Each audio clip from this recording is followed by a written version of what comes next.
အာဆင်နယ်ကဒီယာဒီချန်ပီယံလိအတွက်တကယ်ပဲချန်ပီယံအသစ်ဖြစ်ထွက်ပေါ်လာမယ့်အသင်းလားအားလုံးပဲမင်္ဂလာပါခင်ဗျဒီနေ့ညကတော့ချန်ပီယံလိ16တင်ဆင်ပွဲစဉ်တွေစတင်ပြီးတော့ကစားမှာဖြစ်ပါတယ်ခင်ဗျဆိုတော့ကျွန်တော်ဒီပွဲတွေမကစားခင်မှာဒီယာဒီပဲအသင်းတွေနောက်တစ်ဆင့်တက်သွားမလဲပေါ့နော်ဒီ bracket အရာနောက်တစ်ဆင့်ကိုပဲအသင်းတွေတက်သွားမလဲပြီးတော့ပိုလူဝဲမှာဘယ်အသင်းတွေစုံတွေ့ပြီးတော့ဘယ်အသင်းကချန်ပီယံဖြစ်မလဲဆိုတာကိုခံမှန်းပြီးတော့မှာဖြစ်ပါတယ်ခင်ဗျာအနောက်ဆုံးပွဲစဉ်ကတော့ PSG နဲ့ Chelsea တို့ပွဲစဉ်မှာဒီရာသီ PSG ကအရန်ကြီး fit ဖြစ်မနေတာမျိုးမဟုတ်ဘဲနဲ့ပြီးခဲ့တဲ့ရာသီကလောက်လဲထထမြင့်မြင့်မကစားနိုင်ဘူးပေါ့နော် Chelsea ကလည်းပုံမှန်အရာဆိုရင်တော့ခန်းစစ်ပိုင်းမှာအမားလေးတွေရှိနေသေးတယ်ဒါပေမဲ့ကွင်းလေလောက်အားနှုံနဲ့တိုက်စစ်ကစားပုံကတော့အတိုင်းအတာတစ်ခုထိထိပ်တန်းစစ်မှာရှိနေတယ်လို့ကျွန်တော်တို့ပြောလို့ရပါတယ်ဆိုတော့ကျတော့ဒီနှစ်သင်းမှာကျွန်တော်နောက်တစ်ဆင့်တက်မဲ့အသင်းက Chelsea လို့ထင်ပါတယ်ခင်ဗျနောက်တစ်ပွဲကတော့ Galatasaray နဲ့ Liverpool တို့ဖြစ်ပါတယ်ဒီနေရာမှာကျွန်တော်ကဒီရာသီ Liverpool ရဲ့ကစားပုံကိုအရန်ကြီးသဘောကျတာမျိုးမရှိသေးဘူးပေါ့နော်အထူးသဖြင့်အဝေးဝင်ပွဲတွေဆိုရင်အသင်းရဲ့ကစားသမားတွေကိုယ်တိုင်ကလောက်အားနှုံယုံကြည်ချက်ပါပျောက်ဆုံးနေတာမျိုးဖြစ်တယ်ပေါ့နော်ဒီချိန်မှာ Galatasaray လို့အသင်းကိုတူရကီမှာသွားကစားရမယ်ဆိုရင်ဘလောက်တိုင်းတာထိရုန်းကန်သွားရမလဲဆိုတာကဒီနှစ်သင်းဘယ်အသင်းနောက်တစ်ဆင့်တက်မလဲဆိုတဲ့အပေါ်မှာမူတည်တယ်လို့ထင်ပါတယ်ကျွန်တော်တို့ upset ရလက်အဖြစ် Galatasaray နောက်တစ်ဆင့်တက်သွားမယ်လို့ထင်ပါတယ်ခင်ဗျနောက်ထပ်တစ်ပွဲကတော့ Real Madrid နဲ့ Man City တို့ပွဲစဉ်ဖြစ်ပါတယ်Real Madrid ကဒီရာသီပုံစံကောင်းပြမနေဘူးလက်ရှိမှာအမားတန်ရန်ပြဿနာတွေနဲ့အမားလေးတွေရှိနေတယ်ဆိုရင်တော့မှချန်ပီယံလိဆိုရင်တော့အတိုင်းအတာတစ်ခုထိတော့ပုံစံကောင်းပြတတ်တဲ့အသင်းဆိုတော့ကျွန်တော်တို့လက်ခံရပါမယ်။ Man City ကလည်းဒီရာသီအရင်ကောင်းနေတာမျိုးမဟုတ်ဘူး။နောက်ပြီးတော့သူတို့မှာအာယုံစိုက်စရာကချန်ပီယံလိအပြင်အမှတ်ပြတ်နေတဲ့ပရီးမီးယားလိဘက်လည်းရှိနေသေးတာမို့ဒီနှစ်သင်းမှာတော့နောက်တစ်ဆင့်တက်မဲ့အသင်းကိုကျွန်တော် Real Madrid လို့ပဲသုံးသပ်ရှင်းပါတယ်ခင်ဗျာ။နောက်ထပ်တစ်ပွဲကတော့ Atalanta နဲ့ Bayern Munich Atalanta ကအိမ်ဝင်ပွဲစဉ်မှာအတိုင်းအတာတစ်ခုထိတုံ့ပြန်ကစားနိုင်မယ်ဆိုရင်တော့မှ Bayern Munich ကိုကြော်ပြီးတော့နောက်တစ်ဆင့်တက်ဖို့ဆိုတာတော့ဖြစ်နိုင်ချေအရင်နေပါတယ်မဖြစ်နိုင်ဘူးလို့ပဲကျွန်တော်ထင်ပါတယ်ဆိုတော့ကျတော့နောက်တစ်ဆင့်တက်မဲ့အသင်းက Bayern Munich ဖြစ်ပါတယ်နောက်ထပ်တစ်ပွဲက Newcastle နဲ့ Barcelona ဖြစ်ပါတယ်ဆိုတော့ Newcastle နဲ့ Barcelona မှာ Newcastle ကအိမ်ကွင်းဆိုရင်အရန်လောက်အားတော့ကောင်းအောင်ကစားတတ်တယ်ဒါပေမဲ့ Barcelona ရဲ့စပိန် New Campကွင်းမှာတော့ New Camp ကွင်းမှာတော့သွားပြီးတော့တခုခုလုပ်ပြနိုင်လောက်အောင်မျှော်လင့်ထားလို့ရတဲ့အနေအထားမျိုးမဟုတ်ဘူးပေါ့နော်ဆိုတော့ကျတော့အိမ်ကွင်းမှာပုံမှန်ထက်ပိုတဲ့စွမ်းဆောင်ရည်မျိုးမပြနိုင်ဘူးဆိုရင် Newcastle တို့ဒီအစ်စ်မှာပဲကျင်းနေရပါလိမ့်မယ်နောက်ထပ်တစ်ပွဲကတော့ Atletico Madrid နဲ့ Tottenham Hotspur တို့ပွဲဖြစ်ပါတယ်ခင်ဗျဒီမှာဒီနှစ်သင်းကကစားပုံနည်းနည်းဆင်တယ်လို့တော့ကျွန်တော်ပြောလို့ရတယ်ဓာတ်ရိုက်ဆန်တဲ့ပေးပို့မှုတွေလုပ်ပြီးတော့တဦးချင်းတိုးအားရုံအားတွေကိုအရန်အားပြုပြီးတော့တောင်ပန်နေရနေဖြတ်တင်မောတွေနဲ့တိုက်စစ်ကစားတဲ့အသင်းပေါ့နော်ဒီနေရာမှာကျွန်တော်ဒီရာဒီ Spurs ရဲ့တန်ရာပြဿနာတွေအကြောင်းရဲ့ပြီးတော့ဒီဘက်ကစီမျိုးနီရဲ့အတွေ့အကြုံပိုင်းအကြောင်းကျွန်တော်ဒီရာဒီပွဲစဉ်မှာတော့ကျွန်တော်ဒီပွဲစဉ်မှာတော့ Spurs ကိုညှင်းပယ်ထားပါမယ်နောက်တစ်ဆင့်ကို Atletico Madrid တင်တက်မယ်လို့ထင်ပါတယ် Bodo Glimt နဲ့ Sporting Lisbon Bodo Glimt ရဲ့စွမ်းဆောင်ရည်တွေကအံ့ဩစရာကောင်းတော့အောင်ကောင်းနေတယ်လို့ကျွန်တော်တို့တွေ့ရတယ်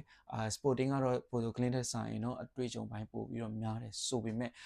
ကျွန်တော်ထင်တယ်ဒီရာသီ upset ရလက်တွေကိုအများဆုံ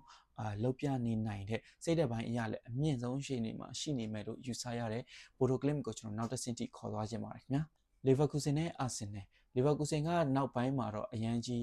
on fire ဖြစ်နေတဲ့အသင်းတော့မဟုတ်တော့ဘူးပေါ့နော်အလွန်ဆိုထွက်သွားပြီးရဲ့နောက်မှာအသင်းရလက်ပိုင်းအရာရောကစားပုံအရာပါအများကြီးပြောင်းလဲသွားတယ်နောက်ပြီးလူစီရင်ပိုင်းမှာပေါ့နော် Arsenal ကဂျာမန်မြေမှာဒါအရန်ကြီးအမားတွေမလုပ်ခဲ့ပဲနဲ့ကောင်းကောင်းထိန်းကစားနိုင်လိုက်မယ်ဆိုရင်နောက်တစ်ဆင့်တက်ဖို့ဆိုတာမခက်ခဲတဲ့ပွဲစဉ်လို့ကျွန်တော်ထင်ပါတယ်ခင်ဗျာဆိုတော့ကျွန်တော်တို့ quarter final ပထမပွဲမှာ Chelsea နဲ့ Galatasaray တွေ့ပါမယ်ဆိုတော့ကျတော့ Chelsea ကိုကျွန်တော်အရန်ကြီးမကြိုက်တာမှန်တယ်ဆိုပေမဲ့ဒီဟာဒီပေါ့နော် Chelsea ရဲ့ can 6စားတော့အရန်ကြီးသဘောမကျဘူးဆိုတော့မှန်ပေမဲ့ဒီကွင်းလယ်နဲ့တိုက်စစ်လောက်အားနှုံနဲ့ပဲ Chelsea တို့နောက်တစ်ဆင့်တက်သွားမယ်လို့ကျွန်တော်ထင်ပါတယ်နောက်ထပ် quarter final တပွဲမှာတော့ Real Madrid နဲ့ Bayern Munich တို့တွေ့မှာဖြစ်ပါတယ်ဒီပွဲစဉ်ကတော့ဒီ quarter final တွေထဲမှာအရန်ကိုကြည့်လို့ကောင်းပြီးတော့စိတ်လှုပ်ရှားစရာကောင်းတဲ့ပွဲစဉ်တစ်ပွဲဖြစ်လာမှာသိကြပါတယ်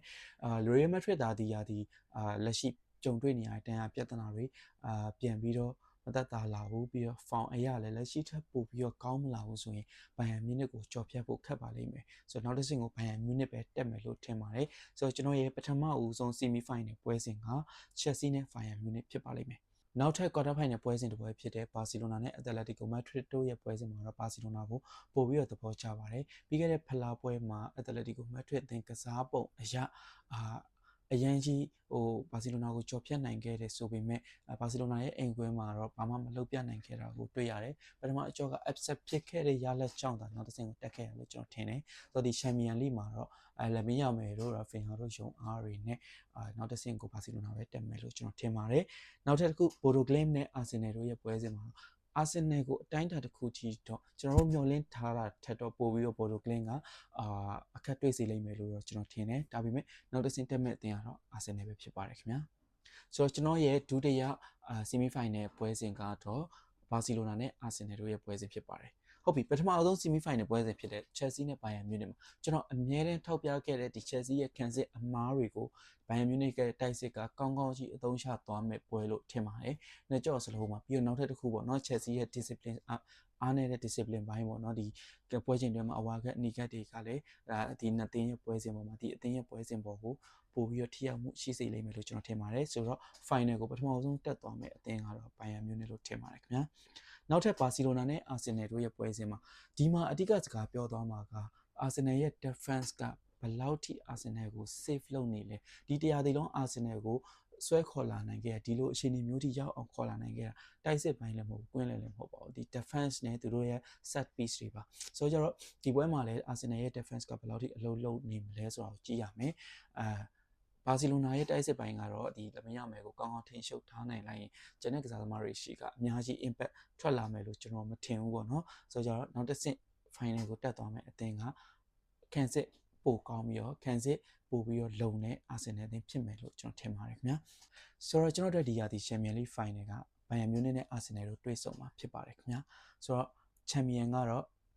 Bayern Munich လို့ကျွန်တော်ထင်ပါတယ်။ဘာလို့လဲဆိုတော့ဒီရာဒီ Arsenal ကခံစစ်ကောင်းတာမှန်တယ်ဆိုပေမဲ့ open play တွေကနေကစားပုံကတော့အများကြီးကျွန်တော်တို့အားရစရာမရှိသေးဘူးပေါ့နော်။တချို့ပွဲတွေဆိုရင် open play ကနေတိုက်စစ်မှာချိန်ချောက်မှုတစ်ခုထွက်လာဖို့အတွက်ကိုဘောချိန်ချောက်မှုတစ်ခုထွက်လာဖို့အတွက်တော့တော်တော်လေးအချိန်ယူရတာတော်တော်လေးကြာတတ်တာမျိုးတွေရှိတယ်ဒီနေရာမှာဂျာမန်ထိပ်သီး Bayern Munich နဲ့အရန်ကွာဟသွားတယ်လို့မြင်တယ်ပြီးတော့ Harry Kane တယောက်တည်းရဲ့ဆွဲခေါ်နိုင်အားတွေကလည်းယုံအားတွေကလည်း Arsenal ရဲ့ defense ကိုအတိုင်းအတာတစ်ခုထိတော့ဒုက္ခပေးနေလိမ့်မယ်လို့ကျွန်တော်ထင်ပါတယ်ဆိုတော့အရန်ကြည့်ကောင်းတဲ့ final ပွဲစဉ်တစ်ပွဲဖြစ်လာလိမ့်မယ် Arsenal အတွက်အရန်မျှော်လင့်လို့ရတဲ့ပွဲစဉ်တစ်ပွဲဖြစ်လာလိမ့်မယ်လို့ကျွန်တော်ထင်တယ်ဒါပေမဲ့ကျွန်တော်တို့ဒီရာသီ champion က Bayern Munich လို့ကျွန်တော်ထင်ပါတယ်ခင်ဗျ